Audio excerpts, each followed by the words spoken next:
Good morning class. Now let's move on to the next questions, remaining questions of exercise 9.2. Question क्या है यहाँ पे? Question number 16. The sum of second and seventh term of an AP इज़ 30. तो sum of मतलब second term और seventh term क्या है, सम क्या दिया है, इक्वल टू 30. और दूसरा क्या दिया है, if its 15th term is 1 less than twice its 8th term. मतलब ए 15th टर्म जो है it is equal to 1 less than twice its 8th term. तो twice 8th term 2 into 8th term 1 less than तो -1. इससे कम है ना, तो पहले ये वाला आएगा 2 इंटू 8th टर्म -1. तो ये हमारे दो कंडीशंस मिले हैं. You have to find the AP. तो A2 plus A7 equal to 30. तो A2 क्या है, A plus D, A plus n-1 into D. और ये क्या है, A प्लस 6D. तो A plus 6D is equal to 30. तो ऐड करो तो 2A plus 7D is equal to 30. ये हमें फर्स्ट इक्वेशन मिल गया. हमारा सेकेंड इक्वेशन क्या है, A15. तो A plus 14D equal to 2 into A plus 7D. देखो ब्रैकेट याद रखना, A 8 है तो हम A प्लस 7D -1 करेंगे. तो ये हो गया A plus 14D equal to 2A plus 14D -1. ठीक है.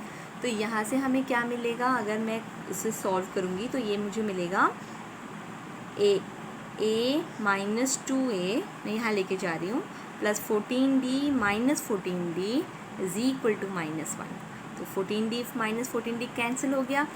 A minus 2A minus A is equal to -1 और A इज इक्वल टू 1. मुझे क्या मिला, A इक्वल टू 1 मिल गया. अब मैं कहाँ सब्स्टिट्यूट करूँगी, फर्स्ट इक्वेशन में. तो substituting in equation 1 I will get 2A plus 7D equal to 30 है ना, इसमें सब्स्टिट्यूट करो. 2 into 1 equal to 2 plus 7D equal to 30. या फिर 7D is equal to 30 minus 2 और 7D इक्वल टू 28 और D इक्वल टू 4. अब हमें AP निकालनी है. तो AP हमारा क्या क्या बनेगा, AP क्या है, A है ना, A is equal to 1. Okay, A equal to 1. तो हमारा AP क्या होगा, 1 प्लस 4D हमारा 4 है ना, 1 प्लस 4 5, 5 प्लस 4 9, 9 प्लस 4 13, 13 प्लस 4 17. इस तरीके से बनेगा. ठीक है. तो हमें फ्रेम करना आना चाहिए अच्छे से. अब क्वेश्चन नंबर 17 देखो. If 8th term of an AP is 0. तो क्या दिया है, 8th term of an AP is 0. तो A8 इक्वल टू 0. ठीक है. या फिर A plus 7D is equal to 0. या फिर मैं इसको ऐसे भी लिख सकती हूँ, A इक्वल टू -7D. ठीक है. You have to prove that 38th term is triple of its 18th term. तो पहले हम फाइंड आउट करते हैं 38th टर्म क्या है. A38 equal to A plus 37 into D है कि नहीं.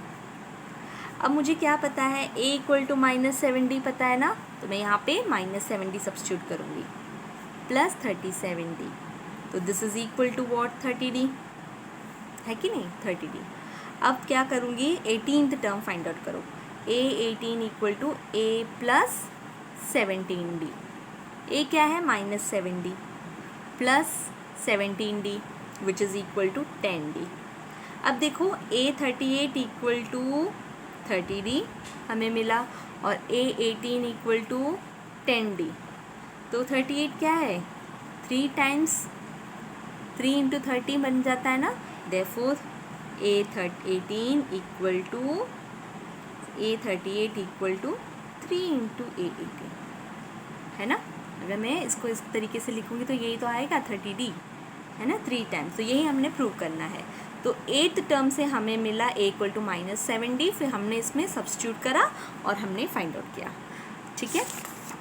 देखते हैं next question. Which term of AP 3, 8, 17 will be 84 more than it's 13th term. कौन सा टर्म AP का है, क्या करोगे तुम, 3, 10, 17 इस तरीके से हमारा AP जा रहा है, will be 84 more than its 13th term. तो पहले तो हमने क्या फाइंड आउट करना है, ये 3, 10, 17 है, यहाँ से हमने A निकाला, A हमारा 3 है, D इक्वल टू क्या है 10 माइनस 3, तो 10 minus 3 will be equal to 7। ठीक है, पहले तो हम फाइंड आउट करते हैं 13th टर्म, क्योंकि 13th टर्म की बात चल रही है तो A 13 फाइंड आउट करो, तो A प्लस 12D और A, ये समझ में आया 13, 12 कैसे है, 13 माइनस 1 इंटू D, तो A प्लस 12 इंटू 7, तो 3 इन प्लस ये क्या हो जाएगा 14, 84 और 87, तो A 13 इक्वल टू 87 है ना। अब क्वेश्चन देखो, which term of an AP will be 84 more than its 13th term.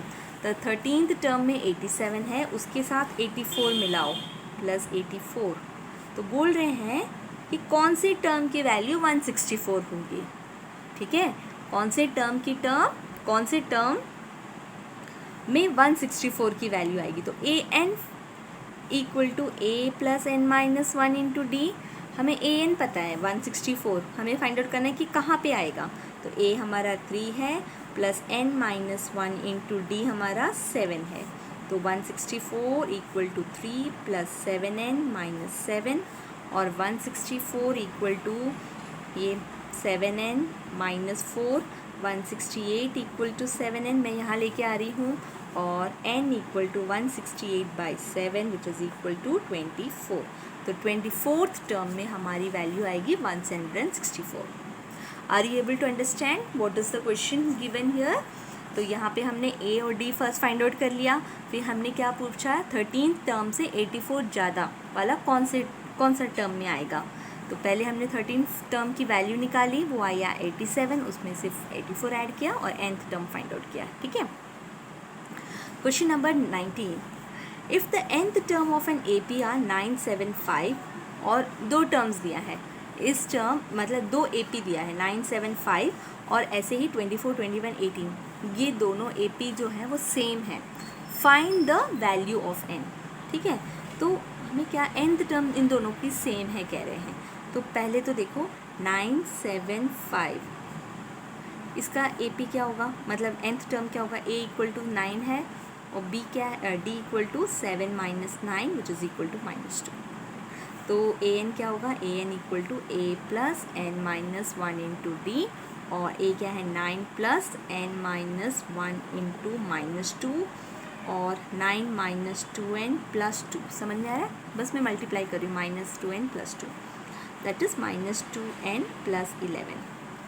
अब दूसरी AP क्या है 24, 21, 18, तो यहाँ पे A क्या है 24, D क्या है 21 minus 24 which is equal to -3। Okay, तो AN क्या हो जाएगा, A plus n minus 1 into D that is equal to 24 plus n minus 1 क्या है, D क्या है -3, तो ये हो जाएगा 24 माइनस 3n प्लस 3 और 27 माइनस 3n। क्या बोला है, दोनों सेम है, मतलब -2n प्लस 11 is equal to 27 minus 3n। तो इसको करो यहाँ पे solve, -2n plus 3n equal to 27 minus 11 which is equal to n equal to ये क्या हो जाएगा 16। तो nth टर्म क्या होगी, value of n will be equal to 16। Are you able to understand. ठीक है, बस इसको सॉल्व किया हमने and then we got the answer. Okay, अब देखो ये वाला क्वेश्चन नंबर 21 देखो, if the numbers n-2, 4n-1 and 5n + 2 are in AP find n। अब देखो एक और चीज़ मैं बताना चाहती हूँ, जब भी कोई 3 टर्म AP में होता है, ठीक है, एक कंडीशन उसकी क्या है, अगर 2, 3 और 5 है ना, नहीं 2, 3, 4 ले लो, ये AP है। अब 3 नंबर्स हैं, ठीक है, तो जो मिडिल टर्म होगा ना उसका twice 2b will be equal to a plus c। अगर ये 3 नंबर है a, b और c है, ठीक है, तो 2b will be equal to a plus c। Okay, तो मिडिल टर्म देखो, इसको मल्टीप्लाई करो, 2 into 3 equal to 6 is equal to 2 + 4, दोनों सेम होंगे, ठीक है। अगर 3 टर्म ए पी में है तो ये कंडीशन सेटिस्फाई होती है 2b equal to a + b। ये कहाँ से आया? अब सपोज ये लगाओ a b c है, 2 नंबर, ठीक है। तो ए पी में क्या होता है, उसका जो डिफरेंस है वो सेम होता है, तो b minus a will be equal to c minus a, ठीक है। Sorry, b minus c, c minus b, b minus a, इसका डिफरेंस, ये डिफरेंस होता है, और इसके साथ माइनस करोगे, वो दोनों सेम ही होंगे ना। अब जब सेम होंगे तो क्या हो जाएगा, b, अब मैंने क्या किया, माइनस a को यहाँ लेके आएगी, माइनस b को यहाँ लेके आए, plus b equal to c plus a, और 2b equal to a plus c, ठीक है। ये यहाँ से हम इसको इस तरीके से लिखते हैं। अगर आपको ये याद नहीं आ रहा है तो नो इश्यूज़, नो प्रॉब्लम। हमारे पास क्या है, n-2, 4n-1 और 5n+2, ये बोल रहे हैं कि ये ए पी में है। तो अगर ए पी में है तो क्या है, उनका जो डिफरेंस है वो सेम होगा, तो ये हमने डिफरेंस सेम कर दिया भाई, 4n-1, ये याद रखो, second term minus first term, third term minus second term, तो 4n-n-2 ब्रैकेट में भी लिखना है, तब कन्फ्यूजन नहीं होगा। फिर 5n+2 माइनस 4n-1, आई बात समझ में? अब क्या हो जाएगा, 4n-n-2, ये हो जाएगा 5n+2 माइनस 4n+1, तो ये हो जाएगा 4n-n equal to 3n, -2 + 1 equal to +1 is equal to 5n-4n is n, 2 + 3, अब दोनों को साथ लेके आओ, तो ये हो जाएगा 3n + n को साथ में लाओ, 3n-1, 3 - 1, ठीक है। तो ये हो जाएगा 4n इक्वल टू 2 और n इक्वल टू 1/2, n की वैल्यू क्या हो जाएगी, 1/2। Is it clear to you? Are you able to follow?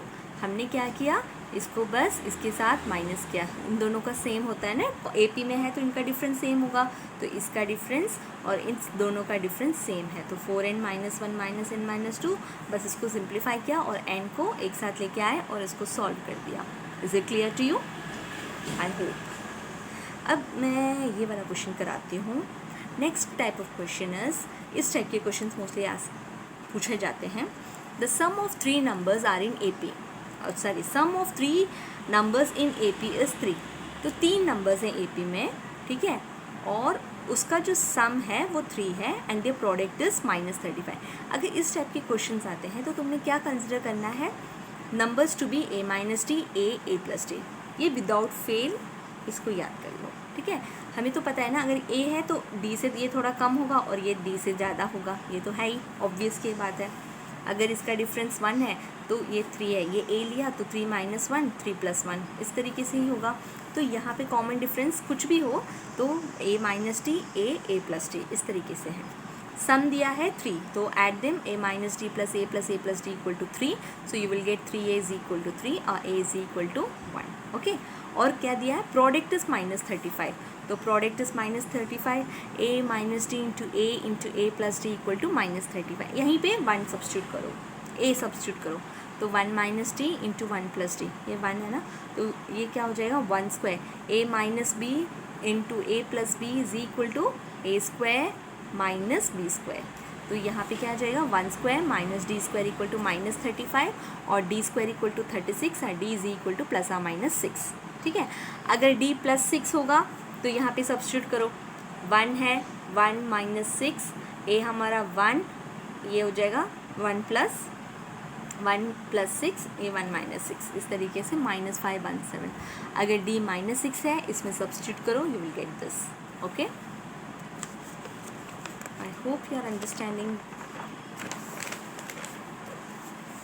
Next question is, मैं इसका सिर्फ मेथड बता रही हूँ, आप खुद करो। Sum of 3 numbers are in 30, sum are in A P, again a - t, a + t लोगे ए पी में नंबर्स, उसका सम 30 है, तो a - t + a + t is equal to 30, ये हमारा फर्स्ट टर्म। नेक्स्ट क्या दिया है, the ratio of first number to the third number is 3:7। तो फर्स्ट नंबर क्या है, ये हमारा फर्स्ट नंबर है, ये हमारा सेकेंड नंबर है, ये हमारा थर्ड नंबर है। तो बोला है कि इनका जो रेशियो है वो 3:7 है, मतलब a minus D by a plus D. a minus D by a plus D कितना हुआ, 3/7, 3:7 दिया है। ठीक है, यहाँ से तुम्हें a की वैल्यू मिलेगी। ठीक है, यहाँ से आपको क्या मिलेगी, 3a = 30 और a = 10। यहाँ पे सब्स्टिट्यूट करो उसको और सॉल्व करो d के लिए। ठीक है, और फिर इसमें सब्स्टिट्यूट करो and you will get the numbers. Okay, try to do it, if you don't get it you can ask. The sum of first 3 terms of A P is 33। Again यही चीज़ है, a minus D into A plus D, a minus D A plus D = 33। ठीक है, अब क्या बोला है, product of the first and third term. अब देखो a minus D A plus D, इसका सम जो है वो 30 है। Product of first and third term, तो ये फर्स्ट टर्म ये थर्ड टर्म, तो a minus D into A plus D exceeds the second term. ठीक है, exceeds the second term by 29। तो माइनस हमारा फर्स्ट टर्म क्या है, a = 29, मतलब फर्स्ट सेकेंड टर्म से ये इतना ज़्यादा है, तो ये सेकेंड टर्म a है, तो exceeds the second term by 29। और इस तरीके से आप सॉल्व करोगे, you will get the answer. Okay, another question, question number 20 ये है, how many numbers lie between 10 and 300 which when divided by 4 leaves the remainder 3। अब देखो 10 से लेके 300 के बीच में आपने नंबर्स लिखने हैं, बीच में जो 4 से जब डिवाइड करोगे तो लीव्स द रिमाइंडर 3। तो पहले तो हमें फाइंड आउट करना है कि क्या क्या है। अब देखो 11 को अगर हम कंसिडर करते हैं, पहले हम 11 कंसिडर करते हैं, नेक्स्ट नंबर 11 है, तो 11/4। ठीक है, 11/4 क्या है, 4 2s 8 और ये माइनस क्या हमें मिला 3, तो रिमाइंडर 3 मिल रहा है ना, तो हम 11 को कंसिडर करेंगे। अब 12 तो हो ही, रिमाइंडर 0 होगा, फिर 1, 13 करोगे रिमाइंडर 1 आएगा, 14 करोगे रिमाइंडर 2 आएगा, 15 करोगे देन रिमाइंडर 3 आएगा। तो हम क्या करेंगे, +4 करो, ये हो जाएगा 15 +4, क्योंकि +4 एवरी 4 के सीक्वेंस में ये हमें रिमाइंडर 3 मिलेगा, है ना। अब देखो लास्ट नंबर फाइंड आउट करना हमने। लास्ट नंबर कैसे फाइंड आउट करेंगे, 300 तो इंक्लूडेड नहीं है, तो 300 से पहले देखो, 300 से पहले क्या है 299। अगर उसको डिवाइड करोगे तो क्या मिलेगा, देखो 300 तो डिविजिबल बाय 4 है ना, है कि नहीं, डिविजिबल बाय 4 है कि नहीं, क्योंकि लास्ट 2 डिजिट अगर 0 होंगे तो वो डिविजिबल बाय 4 होगा ही। देयरफॉर अब हम पहला नंबर लेंगे, तो 299 को डिवाइड करो तो 4 7s are 28, reminder 19, 4s are 16, reminder 3, तो ये हो जाएगा हमारे पास रिमाइंडर 3। देयरफॉर जो लास्ट नंबर है वो हमारा 299 है। तो हम क्या करेंगे, 11, 15 up to 200